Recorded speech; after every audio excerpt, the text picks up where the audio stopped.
Oi, tudo bem? Boa noite. Meu nome é Suelen Militello. Eu tenho um recado para compartilhar aqui com você, aqui na palavra de Deus.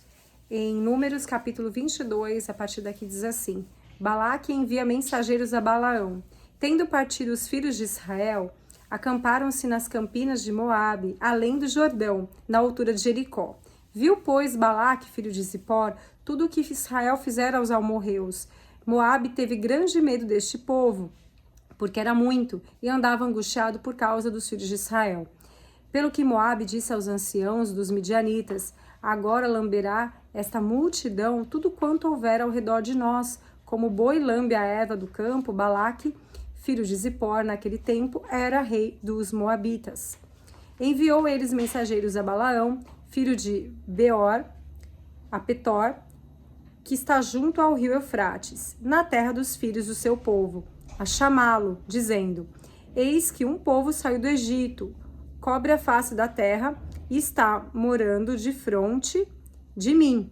Vem, pois, agora, rogo-te, amaldiçoa-me este povo, pois é mais poderoso do que eu, para ver se o poderei ferir e lançar fora da terra, porque sei que a quem tu abençoares será abençoado, e a quem tu amaldiçoares será amaldiçoado.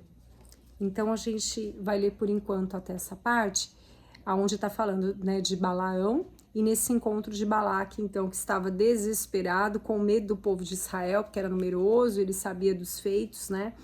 E para não ser vencido, ele pede então para Balaão, que era um profeta na época, muito provavelmente alguém que era respeitado, que ouvia a Deus, né? Então Moabe já sabia realmente desse relacionamento que ele tinha, dos dons dele, e que, como ele diz aqui, que o que ele abençoava era abençoado, o que ele amaldiçoava era amaldiçoado. Então ele pede para que ele amaldiçoasse o povo de Israel, para que assim, numa guerra, Balaque então pudesse ganhar deles, né? Pudesse ganhar do povo de Israel. Entretanto, o que acontece? A gente está nesses primeiros versículos, é uma história longa, onde Deus ele se apresenta depois para Balaão. Deus então se mostra ali contrário a isso, né? E tem um encontro que é aquela passagem onde Balaão está com uma mula e ela acaba, né, empacando ali.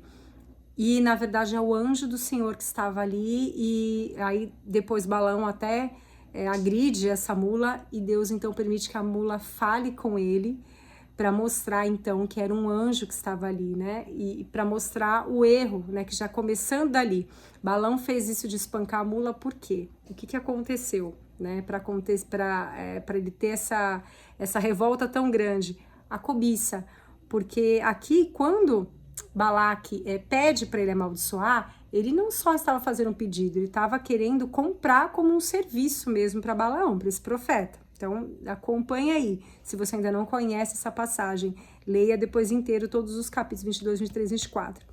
Mas para resumir, para contextualizar, então Balaque queria que ele fosse a serviço, trabalhasse para ele, amaldiçoando então o povo de Israel. Então, como era uma contratação, né, praticamente, e Balaão, né, Deus já tinha falado então para ele que o povo de Israel não poderia ser amaldiçoado, mas o desespero ali de Balaão era tão grande para chegar, né, até o encontro de Balaque, enfim, né, com certeza na cobiça do que ele poderia, né, de certa forma ter, honraria, ou um prestígio, ou, né, glamour, ou dinheiro, e fama e tudo mais, que aí por isso que quando a mula empaca ali, ele fica totalmente revoltado, né, completamente revoltado, e aí a ponto de espancar mesmo, de agredir, porque ele realmente quer chegar, né, o mais rápido possível.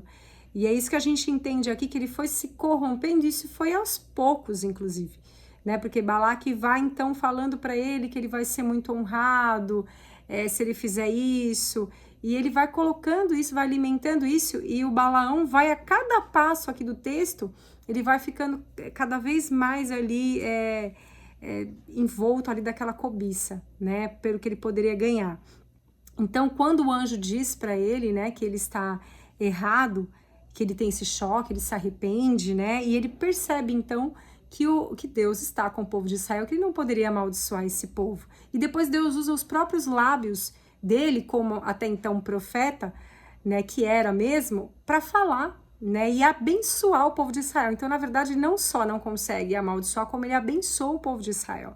E pronto, está abençoado. E Balaque, então, fica desesperado, porque se a intenção dele era amaldiçoar para poder vencer o povo, como é que ele ia fazer agora que o povo foi abençoado?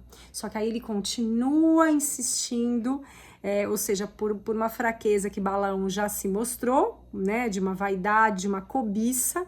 Então ele continua assediando, continua ali rodeando o Balaão, então para que ele faça isso, né? Para que ele de alguma forma solucione aquilo para ele, né? Preste esse serviço, vamos dizer assim, né? Esse serviço abominável ao Senhor. E então Balaão ele acha uma brecha de fazer isso. Ele falou, bom, eu não posso amaldiçoar o povo de Israel, porque eu já o abençoei, ele é um povo abençoado pelo Senhor. Mas o que podemos fazer então, ó, eis que ele tem uma ideia totalmente do inferno, que era falar então para Balaque para mandar coisas ali entre o povo de Israel, para que o povo de Israel pudesse idolatrar, para que o povo de Israel pudesse então se perder em corrupções, né? E assim pecar contra Deus, e pecando contra Deus, teria o afastamento, e aí o próprio Deus iria castigar, então iria ensinar, né? O povo de Israel. Então eles sofreriam ali. E foi exatamente isso que ele fez. E quando a gente lê depois, para você ver como foi muito sério isso que aconteceu, né? Como uma pessoa de Deus ali, quando se perde, ou uma pessoa que é usada por Deus, ou enfim, uma pessoa que tem dons, foi ungida, enfim, tem conhecimento da palavra, seja o que for, né? Mas uma pessoa que estava antes posicionada com Deus e que se perde, como, né? Tudo que pode acontecer. Então ele pôs ali a perdição de todo um povo, né, para poder ganhar então o dinheiro e as honras ali de Balaque e tudo mais que isso teria de consequências. E aí depois no capítulo de Apocalipse 2, no capítulo 2 de Apocalipse, no versículo 14, aí já diz, no versículo, deixa eu só conferir aqui, só um minutinho.